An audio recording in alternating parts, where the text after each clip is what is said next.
Você está ouvindo Dois Nerds e uma Bíblia, seu podcast de teologia e cultura pop.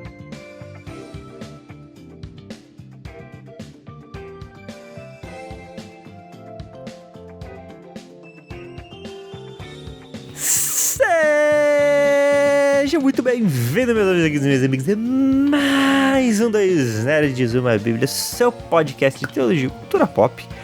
Eu sou o Beto, seu host de plantão favorito, aqui sempre tentando algum nível de animação, porque de manhã nem sol tem que estar animado, misericórdia. E aqui comigo hoje eu tenho o meu bom e velho amiguinho, o Lucas.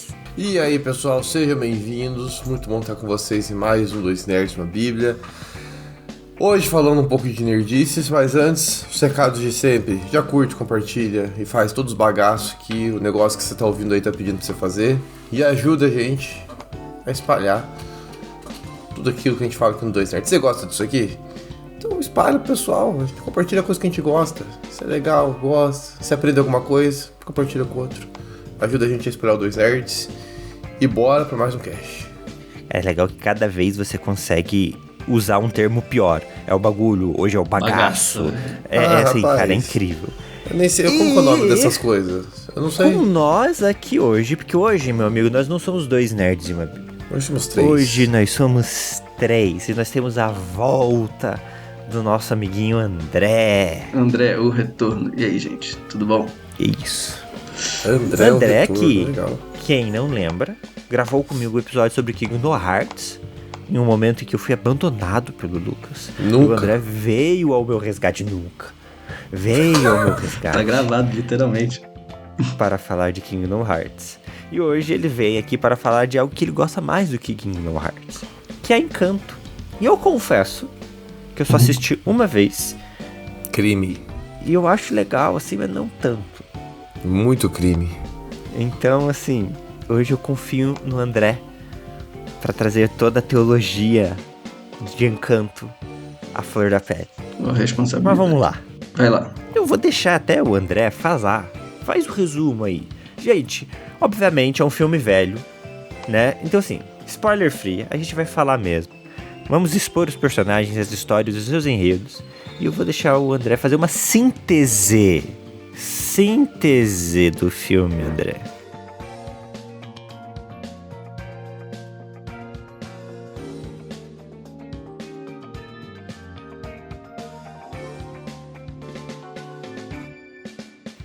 Tá, vamos lá. Ficar propriamente no filme, então.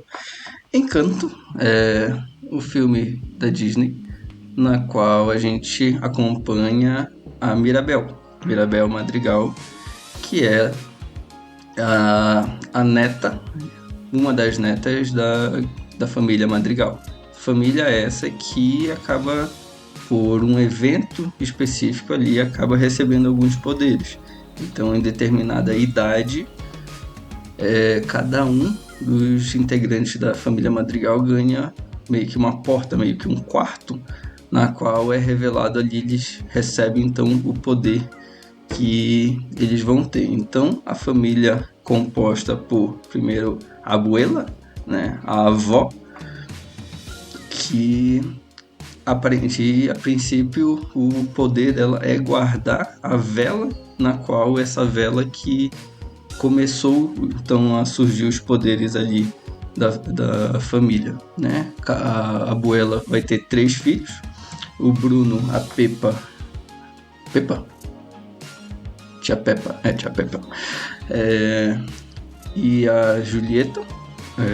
O Bruno vai ter os poderes de prever o futuro, a Tia Peppa vai ter os poderes de controle do tempo e controle do clima, a Julieta o poder de cura, a Tia Peppa, eu tô quase cantando a música, a primeira música já. A Tia Peppa casou e teve 3 filhos, e a Julieta casou e também teve 3 filhas. Da Tia Peppa ficou, vamos ter a Dolores, que tem uma super audição, escuta até uma agulha caindo num lugar mais distante. Esqueci o do meio. Não é o que se transforma? Eu não lembro o nome dele. Esqueci o nome dele. Tadinho. Aí vai ficar sem nome aqui. Ele se transforma. Ele vai ficar nesse cast que ele se transforma, ele muda a sua aparência. E o pequeno Antônio, que na parte do filme vai ganhar os seus poderes ainda, né? Tá na idade de ganhar os seus poderes. Que no caso ele consegue se comunicar com animais, né? O Dr. Dolittle ali da família Madrigal. E no lado da Julieta, a gente vai ter a Isabela, a Luísa e a Mirabel. Então a gente vai ter a Luísa com super força, a Isabela com criação e desenvolvimento de árvores, plantas, flores, e a Mirabel, na qual, quando ela recebeu a porta, foi a preocupação da família, pois ela não recebeu nenhum poder. E aí ela fica ali triste por não ganhar nem poder, quer se sentir útil para a família, mas não se vê como, e aí a gente vai vendo aí o desenvolvimento da Mirabel e o que eu acredito sim ser o seu poder. Foi síntese suficiente? Mais alguma coisa para acrescentar? Foi, não, é isso. Perfeito. É uma história familiar que traz aí elementos de cultura latina, né? Família Mirabel, Abuela e tudo mais. É legal que a Disney ela sempre vai tentando encontrar culturas, né? A gente falou recentemente aqui sobre Moana, que é um filme aí que trata a cultura do pessoal lá. Não é do pessoal de Havaí, né? O pessoal lá da Nova Zelândia, né? Os Maui. Então, assim, a Disney sempre vai buscando culturas. E a família aí Madrigal é a cultura, né, latina, de alguma forma. Então, cara, é um filme legal, é um filme divertido, os personagens são extremamente carismáticos. É um musical, né? E esse é o rolê. A cidade é construída ali ao redor dessa família. Então, a família usa os seus poderes para ajudar as pessoas da cidade. Então, é extremamente importante para o funcionamento da comunidade deles, esses poderes. E é uma expectativa geral da cidade o momento em que alguém da família Madrigal ganha esses poderes. Então, tadinha, a Mirabel, é Mirabel, né? Uhum. Ela não é só uma decepção pra ela mesma, ela se torna um tipo de decepção pra família e pra comunidade como um todo.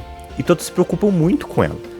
Porque daí nesse esforço dela conseguir ajudar, ela acaba se machucando ou atrapalhando e tudo mais. Minguinho. O filme Encanto...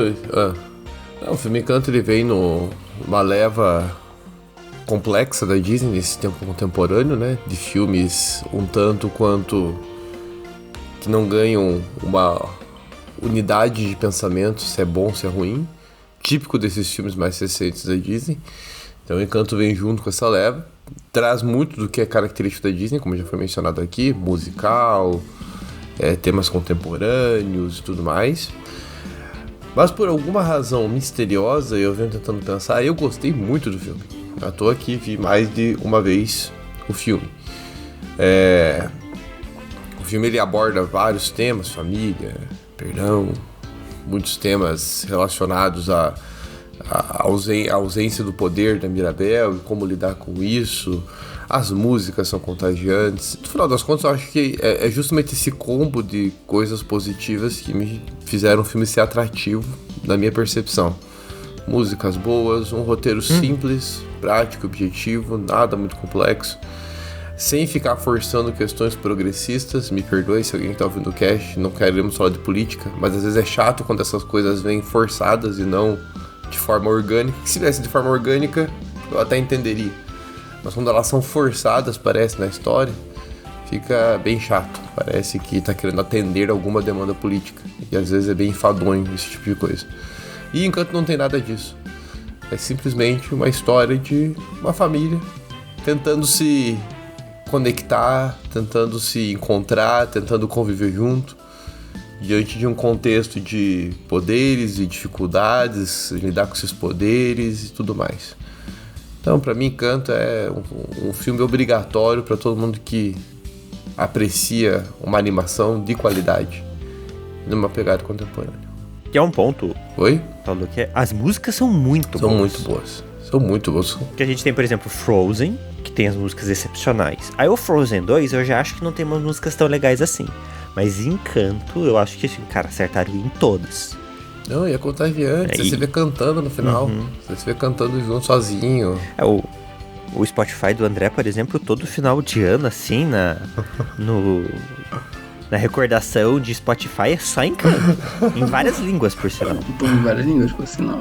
Mas é isso, acho que é pela identificação mesmo, né? Como o Lucas colocou, algum momento, até mesmo pelo contexto familiar, todos temos família, de alguma forma você vai se identificar com um personagem ou outro. Você vai, diante da correria, diante da cobrança que a gente tem, às vezes você pode se ver ali no lugar da Luísa, né? Sob pressão, né? Nervosa, na tradução brasileira. Você pode se ver como só de forma de aparência diante das redes sociais, como foi Isabela, ou simplesmente se sentir uma inútil e estar na deprê, como é o caso da Mirabel. Então, há várias formas de identificação no filme, por isso que eu acho que acaba sendo bem contagiante e obrigatório realmente a gente visualizar esse filme. E sim, meu Spotify é repleto. E eu acho que esse ano tá perdendo um pouquinho, mas vou recuperar. Porque o quê? Vai passando os anos, né? Por favor. Tem que... Novas músicas. Acho que a gente pode entrar, já começou uma discussão, de certa forma, da questão de alguns temas que chamam a atenção. O André trouxe aí, a gente trouxe aqui, né? A questão da família. Convenhamos, gente, todo mundo que tem família. Convém família? É um desafio. É bênção, é coisa boa, a gente sempre exalta isso como cristãos, né? Família é bênção do Senhor, mas é um desafio, e isso é inegável, é um desafio conviver juntos. No caso ainda dos Madrigal é mais desafiador ainda, porque eles casam e continuam morando no mesmo teto. Então nós temos 3 gerações debaixo do mesmo teto. E é muita gente. É muita gente. Não é tipo 2 primos, um primo, um irmão, não, é um desafio demais. Grande. Então assim, é uma família inteira morando dentro de uma mesma casa. Cada um, apesar de serem a mesma família, cada um tem uma personalidade, cada um tem um projeto de vida, cada um tem uma vontade. Eles têm uma responsabilidade pro vilarejo imensa. Mas é a alma que exige isso, né? A alma Madrigal, né? A abuela, é a abuela que exige isso, são eles. Não me deu a impressão que é uma exigência dela, me deu uma impressão que é algo da família mesmo. Eles têm esse coração, eles foram criados assim, então eles têm essa generosidade natural, me parece. Embora é uma iniciativa capitaneada pela alma Madrigal, é algo da família. Então eles têm essa responsabilidade e é muito difícil a convivência em família. E acho que uma das grandes lições de Encanto é mostrar que só tem como se conviver nessa bagunça toda se você tem a humildade de reconhecer suas falhas, seus erros, se perdoar e estar junto. Que é uma das coisas que aparece com uma certa regularidade aí no filme.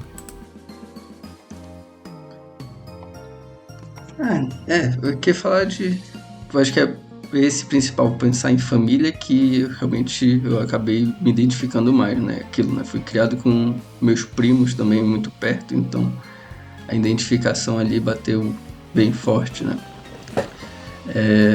Mas é isso, a gente vê a convivência ali deles até de forma até harmônica, até de certa maneira, né? Mas eu não sei como colocar isso, né? Talvez aborde outro tema, mas a gente vê que ainda faltava alguma coisa ali naquela família, de acordo com como a abuela estava conduzindo, de forma como a alma estava conduzindo, né? Então, às vezes, naquela família ali ainda estava existindo muito a cobrança do que tem que ser feito. Eles estavam, a abuela, a alma ali, a própria cidade, estavam vendo a pessoa ali não de acordo com o que ela é, mas sim do que ela pode estar oferecendo. E isso na família acaba sendo difícil, né? Porque é aquilo, se a pessoa deixar de fazer determinada coisa, ela não vai deixar de ser família. Ela vai continuar sendo família, a gente vai continuar dando o apoio necessário e fazendo o que for necessário para ajudar. Porque é família. Os membros da família, eles acabam sendo muito definidos pelo poder. né? Então, como se cria essa expectativa em volta do poder, é o poder que define. Então, não é o fato de você ser uma pessoa divertida ou uma pessoa muito inteligente. A questão é qual é a sua função. E aí a gente tem nessa família alguns... Não é preconceito, mas alguns preconceitos, né? Então tem aquela lá que é forte. Eu não vou saber o nome. Luísa. Essa. Me corrige. Mas ela gosta de cantar. Não, acho que não. Acho que ela Não só é tá isso? cansada mesmo. Não tem uma coisa que tipo, ela não é exatamente isso. Ela não queria necessariamente fazer isso. Tem aquela lá que fica se arrumando, mas ela tem preguiça, na verdade. Mas ela se arruma mesmo assim. Porque ela tem uma imagem a ser Não é preservada. Isabela? Então, Tá falando? tem essa também. Eu posso estar errado aqui, mas eu lembro que tem isso. Que, tipo, todos eles vivem uma fachada diante dos poderes deles. Mas não necessariamente que essa fachada dos poderes representa quem eles são por dentro. Tipo, ela é toda forte e tudo, mas na verdade ela é super sensível. Eu acho. É esse ponto. É esse ponto aí, porque a Né? Luísa, ela tem essa sensibilidade onde a força dela vai aparentar que ela pode tudo, né? Ela mesmo, na mente dela, todo mundo vai considerar ela a que tem o melhor poder. Aí é a parte que ela canta. O melhor poder não, mas o poder mais útil, né? Que eu até fico de tipo, muitas vezes, vou colocar assim, né? O poder da Luísa não é nem a super força, mas é a generosidade exacerbada que ela nem se vê se mutilando mesmo, né? Porque é aquilo, né? Literalmente ela pode mover montanhas de um lado para o outro ali do vilarejo, remodelar o vilarejo somente com a super força dela, né? Tadinho dos burros que ela fica carregando para cima e para baixo. Mas a gente vê isso, que a Luísa e a Isabela têm uma fachada ali que elas têm que manter por conta do poder, muitas vezes. Isso. Né? Só quando elas perdem o poder que realmente ela gosta. Não é que a Isabela não gosta de fazer florescer, não gosta de flores. Ela só não gosta de ficar... Ela não gostava de ficar presa a fazer só isso. Perfeito. E aí isso é uma coisa que, poxa, pensando numa realidade de igreja, né? Quem nunca foi pra uma igreja e a primeira coisa que perguntaram foi: e aí, o que é ser bom? O que você faz? Toca no louvor? Faz isso? Prega? Cuida de célula? Toca na mídia? Sabe mexer em data show? Né, na nossa época? Sabe usar o retroprojetor? Tira foto? Então, a sociedade, ela taxa as pessoas pelas funções. Né? O que você faz? Quando você conhece alguém, a tendência da pessoa é falar: e aí, o que você faz? E aí a nossa tendência é falar assim: prazer, sou Roberto, professor. Então a minha função, a minha profissão, a minha habilidade normalmente me taxa socialmente. E aí eu sou colocado em uma caixa. Olha, você é isso, você é professor. Você serve pra isso. E aí a família Madrigal muito se encaixa nesses quadrados, nessas caixas. Eles ficam presos dentro dos seus quartos, né? O quarto define eles. É isso que você faz. O que tá dentro desse quarto é isso que você é. E aí meio que dá um pouco nada fora disso você pode realizar. Aí, claro, a gente tem que quebrar um pouco, porque não é somente isso, né? Nós não somos definidos por isso, nós somos definidos pelos relacionamentos. Eu acho que a Mirabel traz um pouco disso muito bem. É muito mais sobre a família do que sobre o indivíduo com uma definição. Mas como a família como um todo consegue se ajudar e se amar. Que pra mim fica escancarado no filme também, nesses contextos todos, o quanto a gente tem dificuldade em encontrar o equilíbrio das coisas. A Luísa tem esse coração generoso, é forte, mas precisa estar 24 horas por dia buscando burros que fugiram da cidade. Será que não há um tempo pra ela colocar? Acho que até tem uma cena dessa, se não me engano, em que ela tá deitada na rede. Será que não tem um momento que ela pode simplesmente ficar deitada na rede? Por quê? Porque eu quero hoje ficar deitada na rede.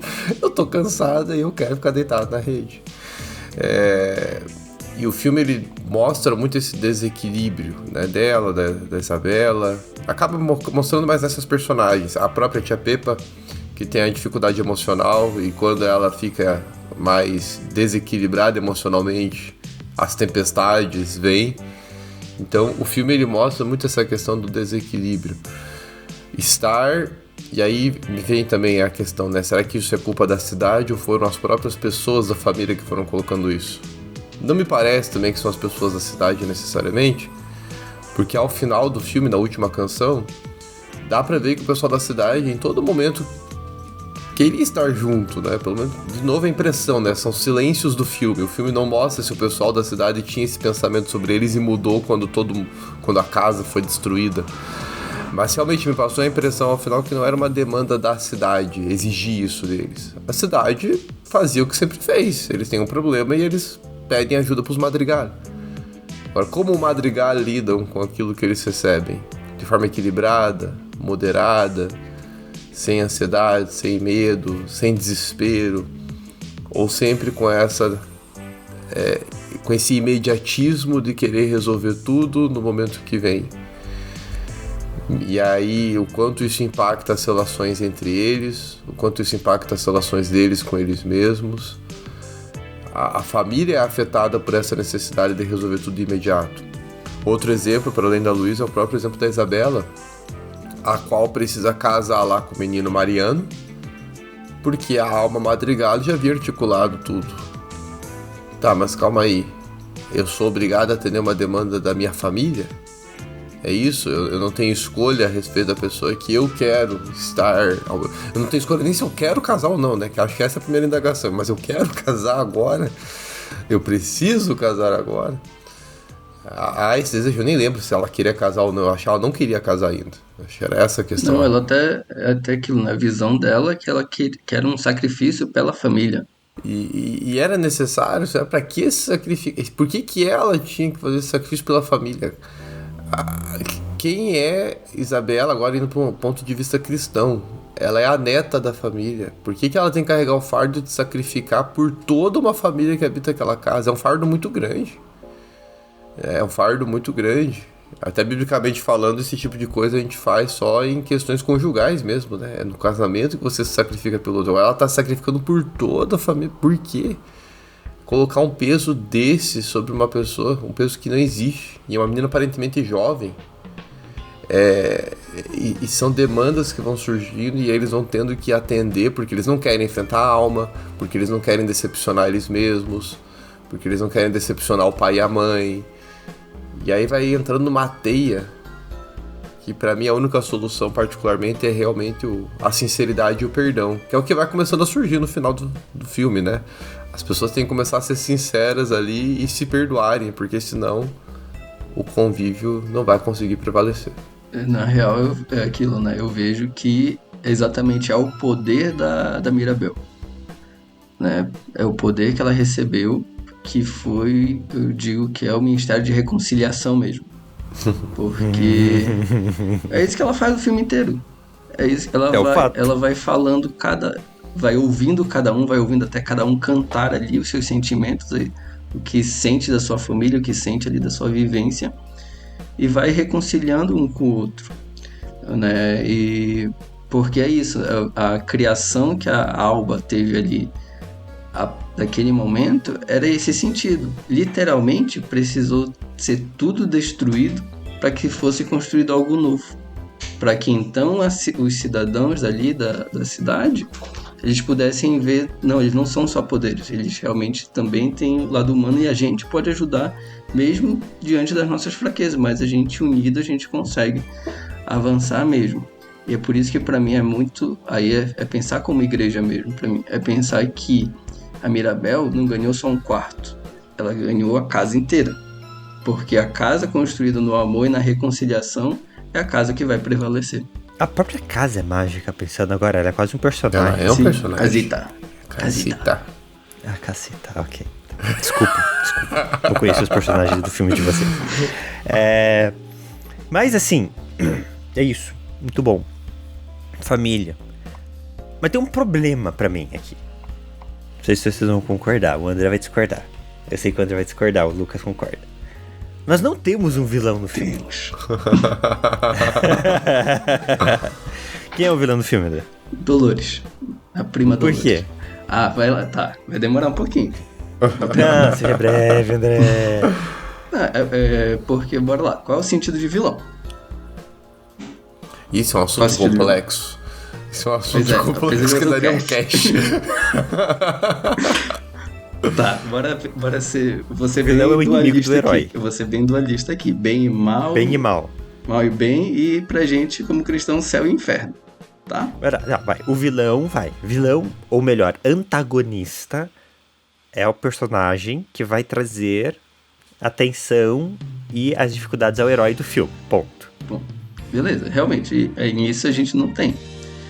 Mas pensando agora, bem e mal e vamos assim, céu e inferno, assim que eu vou colocar. Porque eu olho nessa perspectiva, porque logo me acarretou o encanto à igreja. Né? A gente olhar a igreja, olhar os dons até, né? A graça de Deus ali.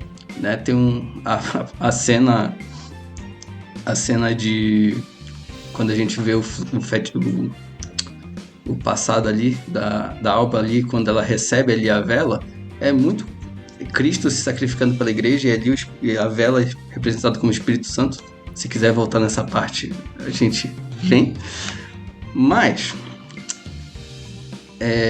pensando, cara, o que é vilão no sentido, tipo, tá, o vilão então é o que vai fazer o mal, é aquele que não vai fazer o bem. Perfeito. E nisso, os dons que o Espírito capacita a sua igreja são para edificação da sua igreja. Então são para que ela cresça, são para que ela desenvolva. A Dolores não usa esse dom para isso, não usa o dom dela para isso, né? Não lembro de um momento do filme em que realmente ela ajuda de alguma forma a sua família e muitas vezes a cidade, né? Realmente, agora não estou lembrando nenhuma parte do filme, mas é aquilo, ela guarda. Que o pessoal até falou, né? O poder da Dolores era o poder da fofoca, né? Que ela ouve tudo e às vezes compartilha ou não. Mas é isso, ela guardou o segredo que o tio dela estava no porão por não sei quanto tempo, mas não aguentou um dia que ouviu a prima falar sobre aquela... Agora eu não lembro o que foi que ela ouviu, mas ouviu a Mirabel falando alguma coisa, acho que com o Bruno, e tal, que os poderes iam acabar, e ela espalhou em menos de um dia. Foi a profecia do Bruno. Profecia do Bruno, de acordo com as minhas fontes laterais aqui. Muito bom, os fontes laterais. Eu recebi aqui uma informação, né? Não, e eu concordo plenamente. É a Mirabel? Mirabel é protagonista, sem poderes. Eu sou horrível pra esses nomes. Dolores. Eu concordo plenamente. Ela usa os poderes dela só pro mal, só pra realmente fazer fofoca, só pra tirar vantagem. Ela é a personagem que tira vantagem das suas habilidades e que poderia solucionar as questões. O conhecimento é um poder muito grande e ela tem conhecimento, porque ela sabe das coisas, então ela poderia. Então eu concordo que, assim, ela é a vilã, assim, no sentido de que ela não ajudou a família. Eu concordo plenamente. Mas ela não é a vilã do filme, né? Esse é mais um filme da Disney que vem de uma leva de filmes sem um vilão. Sem uma pessoa que se levanta contra o protagonista e põe a vida do protagonista em risco. Ou pelo menos sem um vilão tradicional. Que a gente vai ter aí, ó, Frozen 2, a gente vai ter Elementos, a gente vai ter o próprio Divertidamente, que é uma leva de histórias sem um vilão, sem um personagem vilão específico. Quem é o último vilão da Disney? Agora o Wish teve um vilão, né? Então, assim, é uma leva de filmes. Red não tem um vilão. Mentira, tem a mãe é vilã. Coitado da mãe. Então, assim, é uma leva de filmes da Disney aonde o vilão é a tradição e a forma normal ou aceitável que se vive até aquele momento. Aonde o objetivo sempre é, de alguma forma, romper ou mudar a tradição. Eu acho que Encanto vai numa forma segura e legal de tratar esse assunto. Eu acho que Encanto vem na forma de perder alguns preconceitos e se abrir para o amor, para o perdão, muito para o perdão, e ajeitar a família de uma forma saudável. Diferente, por exemplo, de Red. Red eu já acho muito complicado a forma como Red lida com a tradição e com essa quebra. Então, eu tenho um problema com isso. Eu acho que o Encanto vai bem. Mas o Lucas falou que ele não tem uma pauta progressista, né? Mas ele tem uma pauta progressista. Porque a pauta dele é a quebra da tradição. A tradição muitas vezes é ruim. Mas essas histórias com a quebra da tradição muito me preocupam.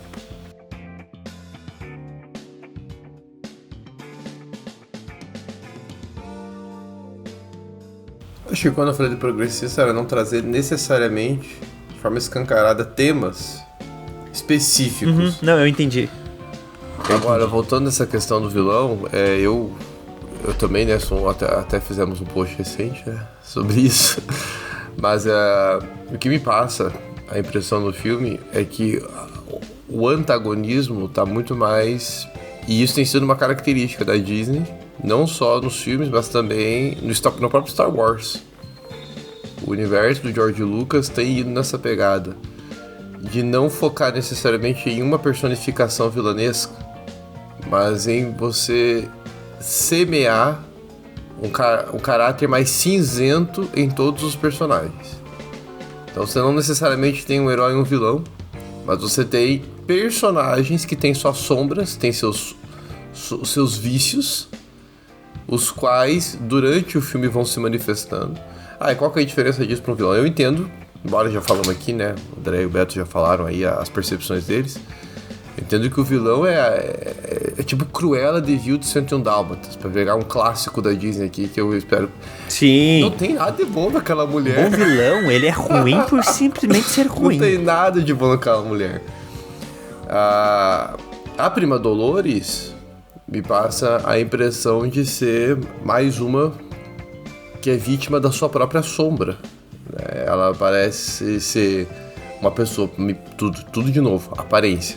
Não é algo escancarado no filme. Parece ser uma mulher que tem um poder extremamente perigoso, porque não há segredos na cidade.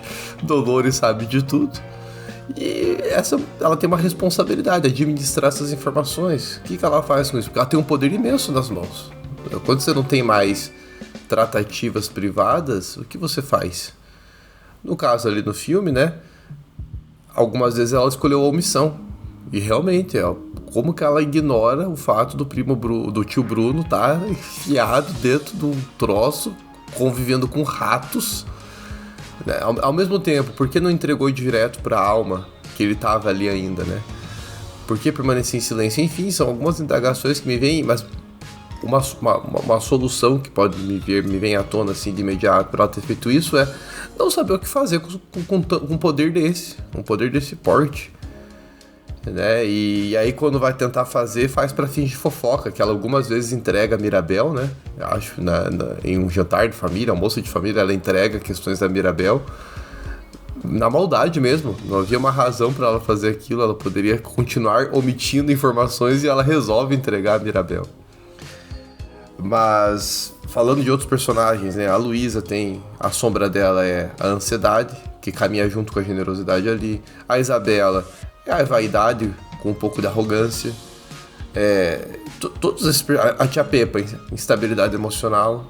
A sombra dela é não saber lidar com a sua ira, não saber lidar com a sua mágoa, com a sua tristeza. Ela vai para extremos emocionais e isso não é algo muito positivo. A Abuela, que alguns colocam ela às vezes como vilã, mas coitada da Abuela. Eu sei que dá uma raivazinha dela durante o filme, mas a Abuela, de novo, tem a sombra dela. Até aquele momento, estava funcionando o método dela, a questão da tradição. E é muito difícil. O desafio que é para uma pessoa dela, que já tem ali alguns anos seguindo o mesmo método, tem que se confrontar que talvez ela estivesse errada para aquele momento agora. Então a dificuldade de se humilhar e reconhecer que talvez você esteja errado.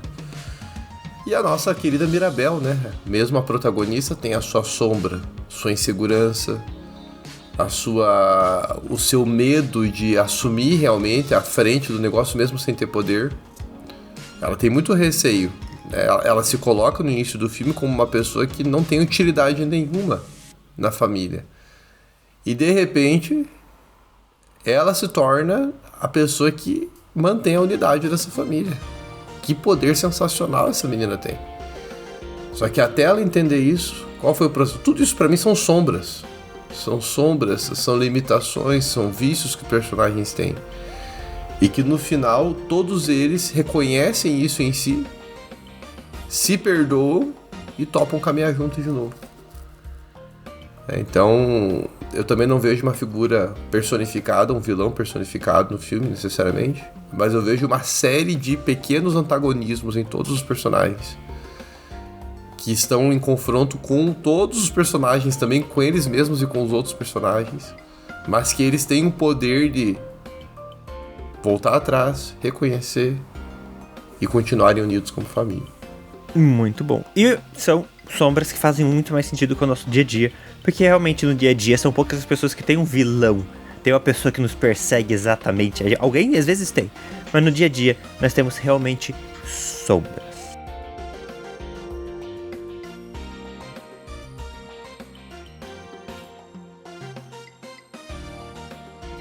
É isso então, pessoal. Vou aqui de uma forma surpreendendo o nosso... Aqui, eu não falei pra ninguém que eu tava finalizando, mas estamos finalizando porque a gente tá dando o nosso tempo. Infelizmente, é um assunto, obviamente, o filme é longo e a gente pode, por que não? Vejam vocês, fazer um cast sobre cada personagem. Trazemos o André novamente, porque eu sei que ele vai adorar falar de cada personagem. E aí a gente explora exatamente qual é... o poder, a sombra e até um pouco de um comparativo para o nosso dia a dia, nossa realidade da igreja, que eu acho que faz total sentido pensar naquela família como uma grande igreja, cada um tentando fazer uma coisa. Até o Bruno escondido no sótão me parece muito o pessoal da mídia passando cabo embaixo do púlpito, sabe? Então assim, dá pra gente fazer isso, por que não? Então falem aí nos comentários o que vocês acham. André, seus últimos comentários, meu amigo, e muito obrigado pela sua manhã. Cara, os últimos comentários fica difícil, mas é um filme um filme muito bom, né? Sempre é muito bom reassistir, porque eu acho que realmente lembrar essa visão de igreja, lembrar que os dons, tudo que Deus nos dá é para servir melhor e edificar a igreja, servir uns aos outros, né? É sempre muito importante a gente lembrar, né? É um retorno, como o Lucas colocou pra gente pensar, é o retorno, a essência mesmo, né? Pra gente não ficar só no fazer por fazer, mas a gente tá focado olhando pro ponto certo, né? A gente como cristão olhar para servir a Jesus acima de todas as coisas, né? É sempre uma boa lembrança e é sempre bom, as músicas são sensacionais. Lin-Manuel Miranda sempre muito bom em todas as suas músicas. Guilhermina, esqueci o nome da instrumentista, né, que faz, é sempre muito bons, né? Foram os que cuidaram de Moana também. Vamos ver aí, mas é isso, obrigado aí pela paciência também comigo e tamo aí. Fechou, amiguinho. Obrigado, amiguinho. Sempre um prazer estar aqui fazendo cast com vocês, meu amiguinho. Inclusive, lembrando, você já curtiu, já compartilhou? Vocês vão esquecer de fazer isso nesse cast. Faça isso, ajuda a gente. Dá uma olhada lá no que a gente produziu no Instagram. A gente tem um feedzinho lá sobre Encanto. Inclusive, falando um pouco sobre essa questão, se tem vilão ou não Encanto. Lá defendemos a nossa tese, mas se você discorda, comenta lá, aprofunda a discussão, interage com a gente lá no Instagram e ajuda a gente a, falei isso no último cast, repito, espalhar a mensagem do Dois Nerds, ajuda a gente a falar de nerdice e teologia. É isso então, aproveitando falando em feed, tem um feed do André lá também, viu? Primavera Silenciosa aí, dos Problemas dos Três Corpos, preparado aí pelo nosso querido André, então também dá uma olhadinha lá. É isso, meu povo, um beijo e um queijo.